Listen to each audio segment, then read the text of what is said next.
BJP को ब्राह्मणवाद माना जा रहा है, स्वर्णों की पार्टी मानी जा रही है, आरएसएस से समर्थित मानी जा रही है और कहीं ना कहीं वो वंचित शोषित का अधिकार को छीन बना, वो भी उसी चट्टे बट्टे के एक ही थाली के चट्टे बट्टे हैं, एक ही सिक्के के पहलू हैं। और वहाँ भी मनुवाद ब्राह्मणवाद देखने को मिल रहा है। जो आज 5 राज्यों में चुनाव हुआ, जिस तरह से टिकट का बंटवारा हुआ, जिस तरह से उनके बीच में गठबंधन नहीं है, इससे साबित होता है कि ये ना एनडीए ना इंडिया, ये दोनों हमारी जनता के हित। गांधी को भी एडवाइज करने लगे हैं, ये भी मार्केटिंग करने लगे हैं, लॉलीपॉप देने लगे हैं।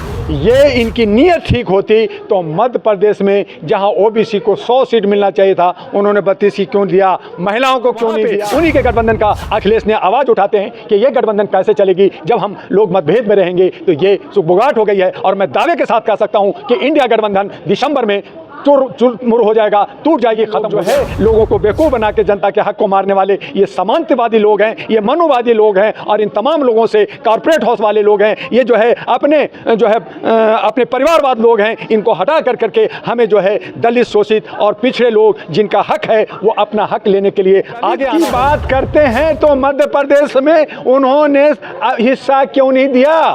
अभी 4 राज्यों के चुनाव में हिस्सा क्यों नहीं दिया? उनको उत्तर प्रदेश में सिर्फ भूमियार नजर आता है जो अपने पार्टी का अध्यक्ष बनाया। क्या उनको बिहार में एक भूमियार ही मिलता है जो 2.83% है, उनको जो है इंचार्ज बनाते हैं? मोदी जी वैसे आप हो, आप उन्हीं का आचार विचार कर रहे हो। तो मैंने कहा कि दोनों जो है बहुरूपिये हैं, इन दोनों बहुरूपियों को हमें हराना होगा।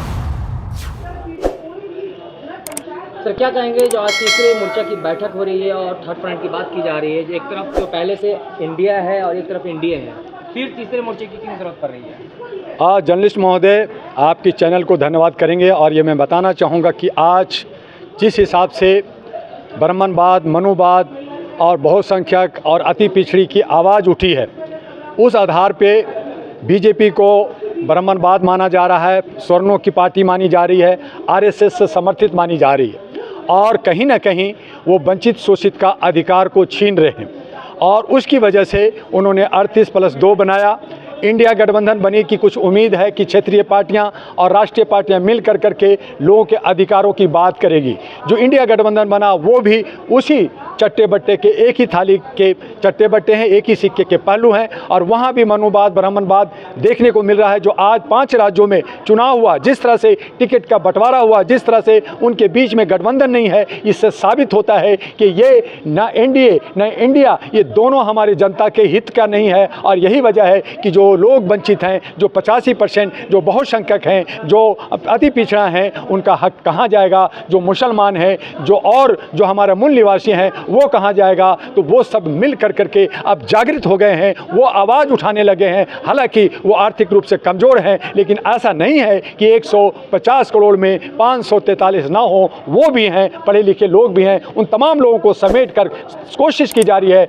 मेसराम जी या राजकुमार जी या और बाकी लोग, हम लोगों ने भी कई संगठन, कई पार्टियां बनाई और कोशिश कर रहे हैं कि हम लोग जो है अधिकार की बात करें और लोगों को इकट्ठा कर सकें। लेकिन अब तो राहुल गांधी भी जो है दलितों की बात करने लगे हैं, दलितों के अधिकार की बात करने लगे। जिस तरह से जर्नलिस्ट महोदय, जिस तरह से आज हमारे आदरणीय माननीय सम्माननीय मोदी जी लॉलीपॉप दे रहे हैं, वो जो है वादे पे वादे करते हैं, मार्केटिंग करने में मास्टर हैं। कहीं ना कहीं उनके ही लोग, उनके ही जो है एडवाइज़र, आप राहुल गांधी को भी एडवाइज करने लगे हैं, ये भी मार्केटिंग करने लगे हैं, लॉलीपॉप देने लगे हैं। अगर ये इनकी नीयत ठीक होती तो मध्य प्रदेश में जहां ओबीसी को 100 सीट मिलना चाहिए था, उन्होंने 32 ही क्यों दिया, महिलाओं को क्यों नहीं दिया। और वहां पे उन्हीं के गठबंधन का अखिलेश ने आवाज़ उठाते हैं कि ये गठबंधन कैसे चलेगी जब हम लोग मतभेद में रहेंगे। तो ये सुगबुगाहट हो गई है और मैं दावे के साथ कह सकता हूँ कि इंडिया गठबंधन दिसंबर में चुर-मुर हो जाएगा,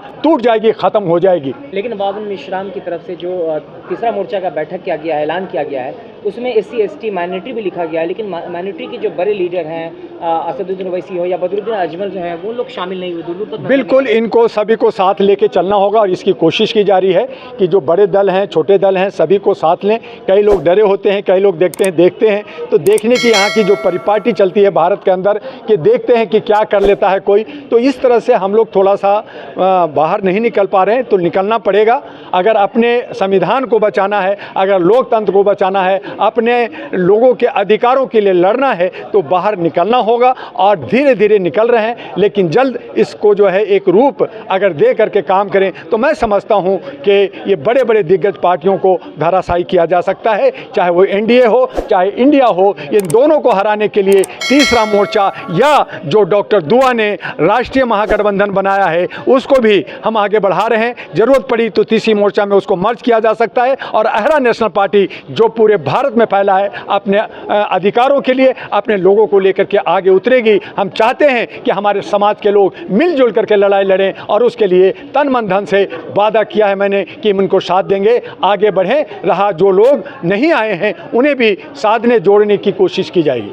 अब तो राहुल गांधी जो लगातार जो है वो रिक्शा वाले से बात कर रहे हैं, कभी किसान पुलिस से मिलते हैं, कभी खेतों में चले जाते हैं, तो अब तो ज़मीनी स्तर पर देखा जा रहा है कि वो बिल्कुल बिल्कुल बिल्कुल बिल्कुल जर्नलिस्ट महोदय, हमारे राहुल जी कभी पप्पू थे अब चप्पू चलाने लगे हैं। बहुत अच्छी बात है, चप्पू चलाएं, लेकिन ये सिर्फ दिखावा ना करें। ये जो है अभी छत्तीसगढ़ में किसानों से जो है घास फूस काटते हुए दिखा रहे हैं, वो कह रहे हैं जी हम इसको मॉडल बनाएंगे, हम इसको प्रचार करेंगे। अरे खेती पहले किसानी करो। जैसे हमारे आदरणीय माननीय सामान्य मोदी जी चाय बेचने की बात की, स्टेशन नहीं था तो इनका भी खेती नहीं होगा, और ये खेती की बात करेंगे, किसानों के हक की बात करेंगे, किसानों को हक नहीं मिलेगा। तो ये सिर्फ सत्ता के गलियारों में सत्ता पाने के लिए, और ये लोग जो है लोगों को बेवकूफ़ बना के जनता के हक को मारने वाले ये सामंतवादी लोग हैं, ये मनुवादी लोग हैं, और इन तमाम लोगों से कॉरपोरेट हाउस वाले लोग हैं, ये जो है अपने अपने परिवारवाद लोग हैं। इनको हटा कर करके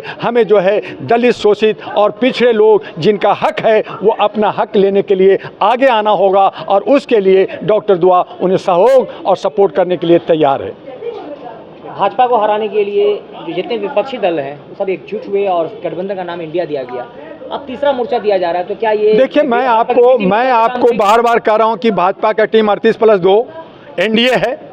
आप मानते हैं, हमने कहा कि 40 चोर अली बाबा 40 चोर हैं। दूसरा जो है 28 पार्टियां जो इंडिया बनी, इसमें अलग अलग जो है भ्रष्टाचारी अलग अलग जो है क्षेत्रीय पार्टियां हैं जो अपने अपने मत रखते हैं, और इनमें भी एका नहीं है। मैंने कहा दिसंबर में ये ख़त्म होगा, और हमारे जो लोग वंचित शोषित लोग हैं, पिछड़े लोग हैं, उन्हें सब समान लोग अगर हम जमा हो जाते हैं तो हम आसानी से 543 कैंडिडेट खड़ा कर करके अपना हक लेने के लिए और सत्ता में पहुँचने के लिए सक्षम है, और वहाँ पहुँच करके दिखाएंगे। और इसीलिए ये जो बैठक हुई तीसरी गठबंधन का, और बहुत सारे गठबंधन, बहुत सारे पार्टियां मिलकर के हम इसी तरह से ये दौर चलाते रहेंगे, और एक रास्ता मिलेगा। चाहे वो मेसराम जी हों, चाहे और लोग हों, हमारे कोई प्रतिनिधित्व करें, हम आगे बढ़ेंगे, और इन दो समाजवादियों को जो एनडीए और इंडिया है उनको पस्त करेंगे, उनको भगाएंगे। दुआ साहब, आपसे आखिरी सवाल है, अगर राहुल, जिस तरह से राहुल गांधी जो है दलित की बात करते हैं, अगर कोई प्राइम मिनिस्टर दलित चेहरा अगर घोषित कर, भाई मेरे, अगर दलित की बात करते हैं तो मध्य प्रदेश में उन्होंने हिस्सा क्यों नहीं दिया? अभी 4 राज्यों के चुनाव में हिस्सा क्यों नहीं दिया? क्या उनको उत्तर प्रदेश में सिर्फ भूमिहार नजर आता है जो अपने पार्टी का अध्यक्ष बनाया?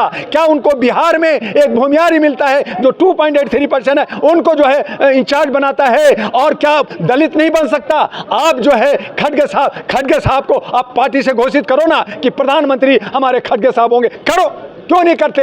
आप कहते नहीं साहब हमारे तो 28 पार्टियां तय करेगी। तो आपका कहने और करने में जैसे हमारे मोदी जी वैसे आप हो, आप उन्हीं का आचार विचार कर रहे हो। तो मैंने कहा कि दोनों जो है बहुरूपिये हैं, इन दोनों बहुरूपियों को हमें हराना होगा, और अपने हकों को बहुत ठगे गए, 75 साल हो गया हम इन पे विश्वास करते रहे, अब हमें विश्वास नहीं करना होगा। हम अपने नौजवान, अपनी महिलाएं, अपने दोस्तों को, हम अपने समुदाय के लोगों को सत्ता में लाएंगे, और इसके लिए आवाज़ उठाना होगा। हम सब एक हैं, और एकता के साथ हम अपने अधिकार के लिए आगे बढ़ेंगे। चलिए, बहुत बहुत धन्यवाद। धन्यवाद।